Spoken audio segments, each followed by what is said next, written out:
Hello Internet, and welcome back to Gargoyle's Man Cave. What have we got today? Well, as you saw on the little title, Elizabeth. Bit of background, a member of the Rainsbrook Valley Model Engineers Society. And there was recently, we were offered a project. A gentleman who sadly passed away before finishing this project, his widow was wanting to find a good home for the project. A bit more details on what the project is in it.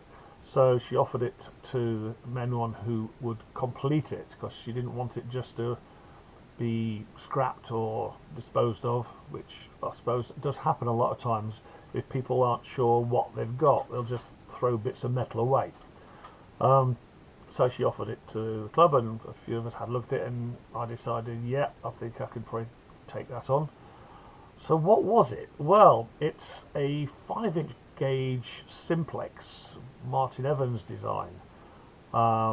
It's got a fully running chassis, which runs on it, which I was told ran on air.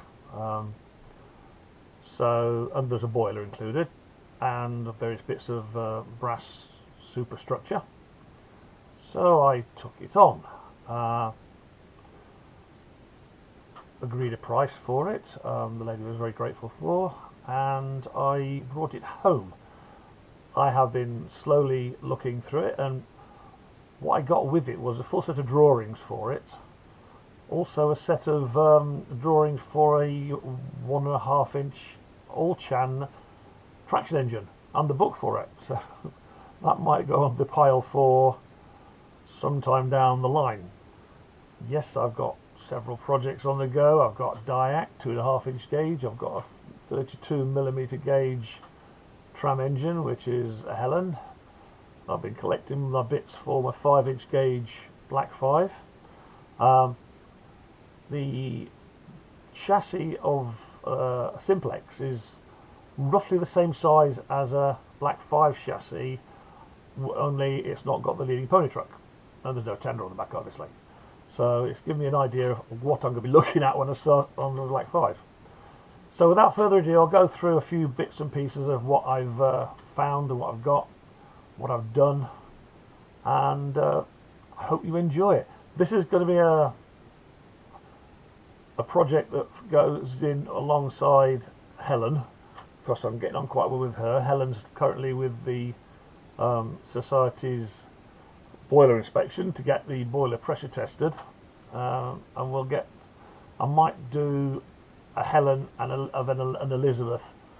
Why Elizabeth? Well, my darling wife Patricia, which is the name of Diac, her second name is Elizabeth.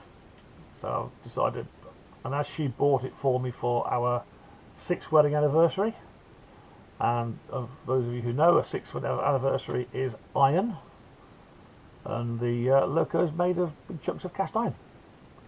Love you lots, Pat. Right, onward and upward. And so, the new project is 5-inch gauge simplex. This is a chassis. The reason it's up on blocks a minute is I've just had it running on air. Seems to run quite smoothly.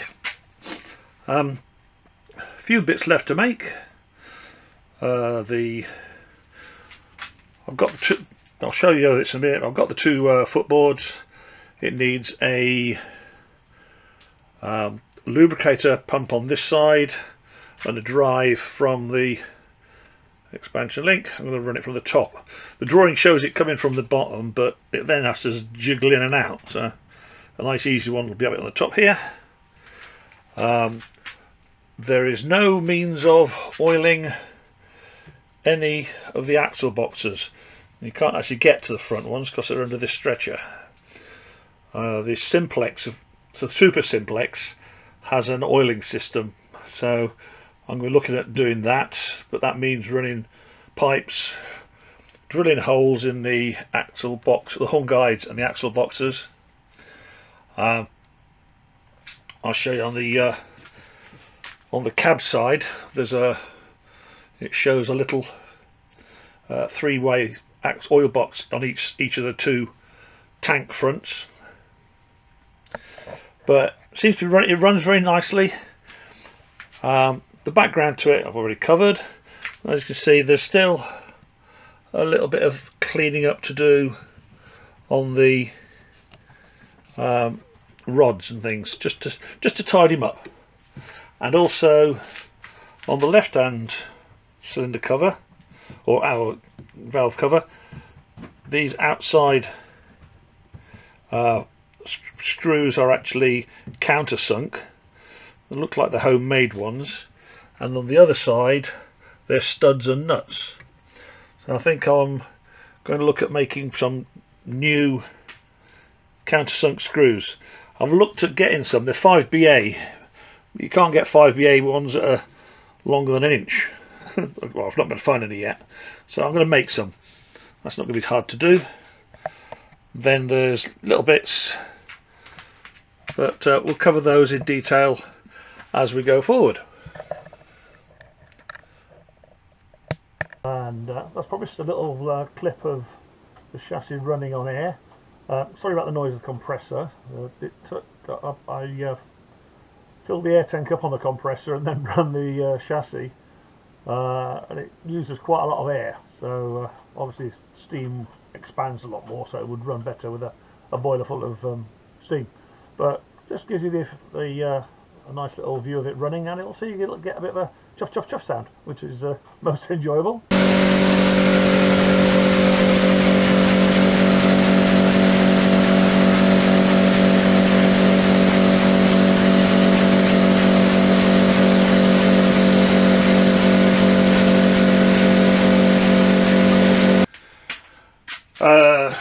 The plate work I've already got that's sort of made is the 2 footboards. Seem to don't fit pretty well. They've been soldered. They've got slight kink and slight bend in them, but that'll come out. The brackets that hold the footboard to the chassis, they're a bit not the best in the world. I might look at remaking them. They've been riveted on, but that'll come off quite easily. So we've got the two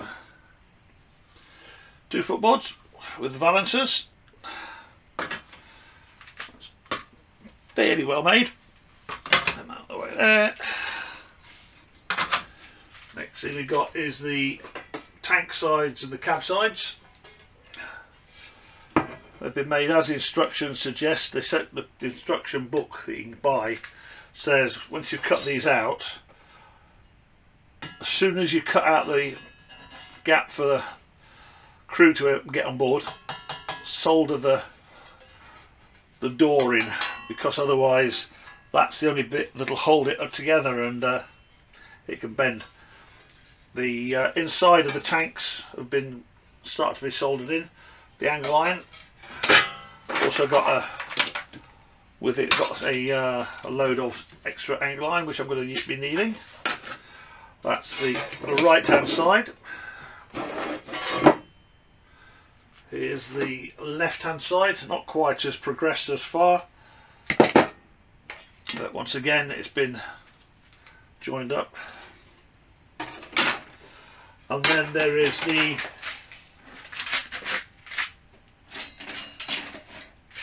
bits of the tank, the tops of the tanks. These will fit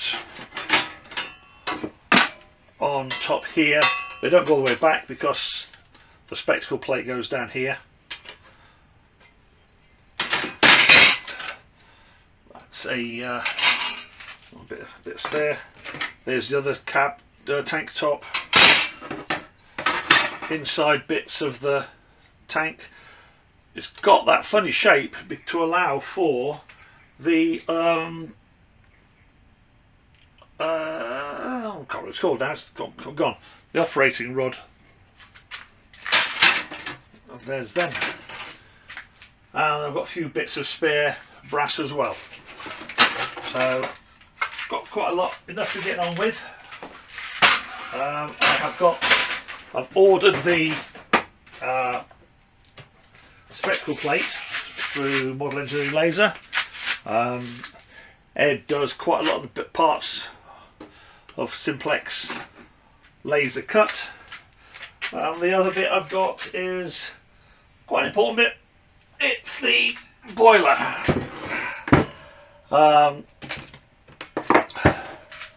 Hefty bit of thing.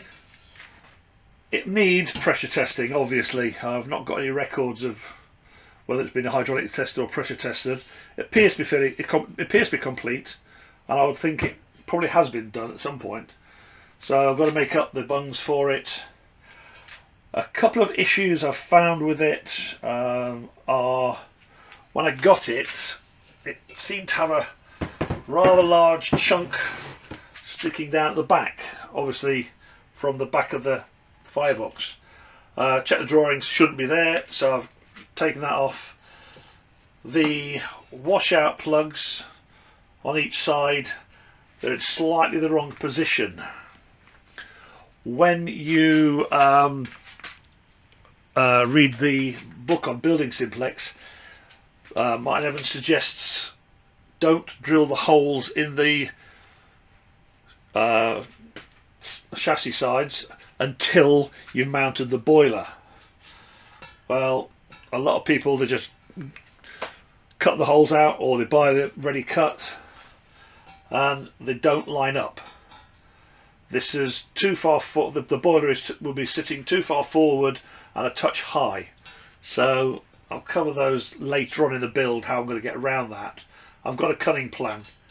The boiler itself as well has been cut off, not very square.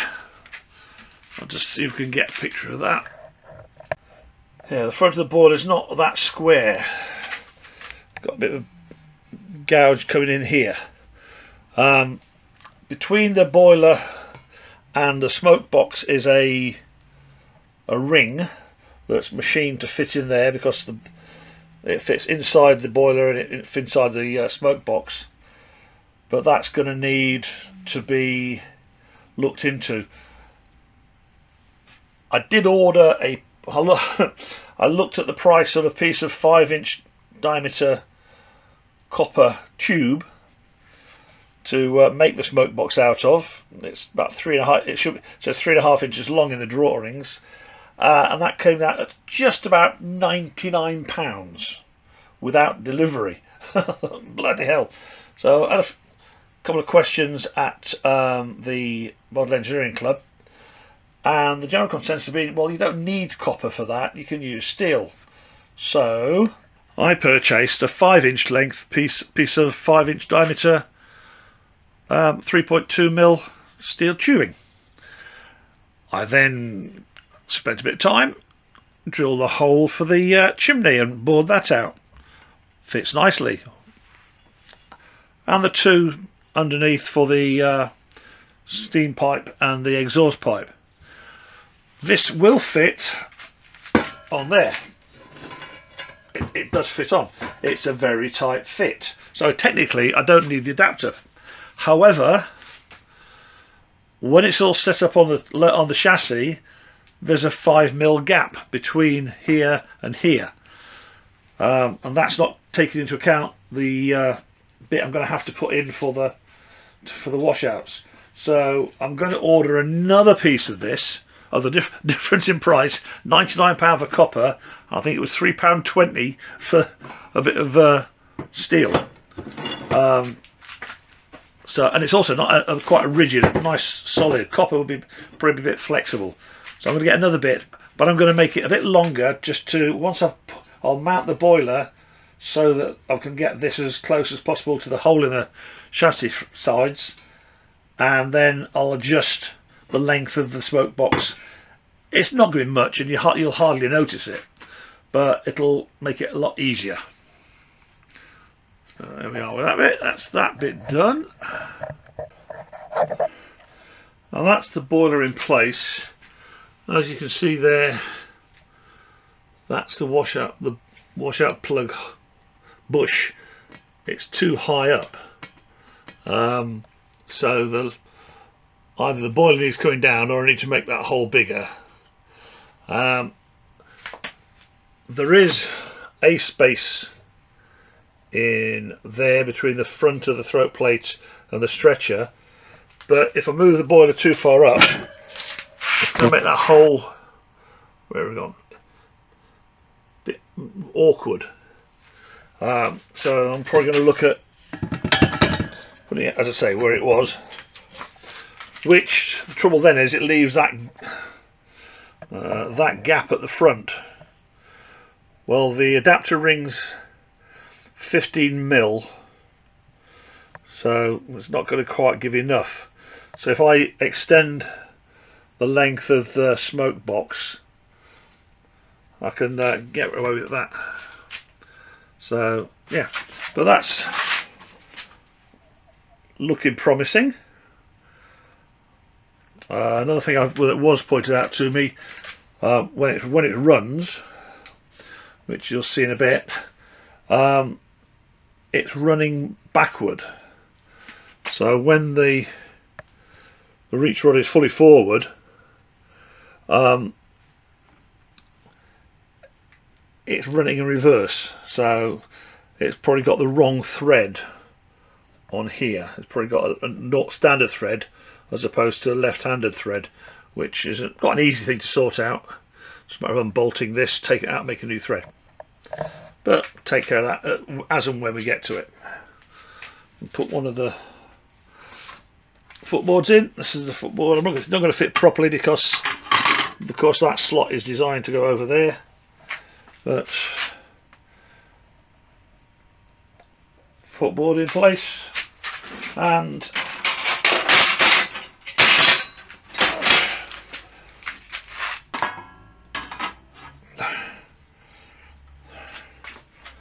that's the tank side.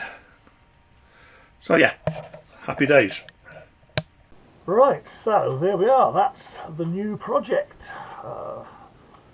Some people call them simplexes, and some people call them complex. Some say they're suitable for beginners, some say they're not.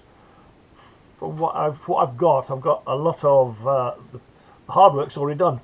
It's now just a matter of bringing it all together. The problem with the oiling of the axle boxes, I've just had a look-see, and if I take the wheels, all the wheels and axles out, the axle boxes will slide inboard, so I can then drill through them without drilling into the bearing surface, which will be good, which is what the suggestion was made to me.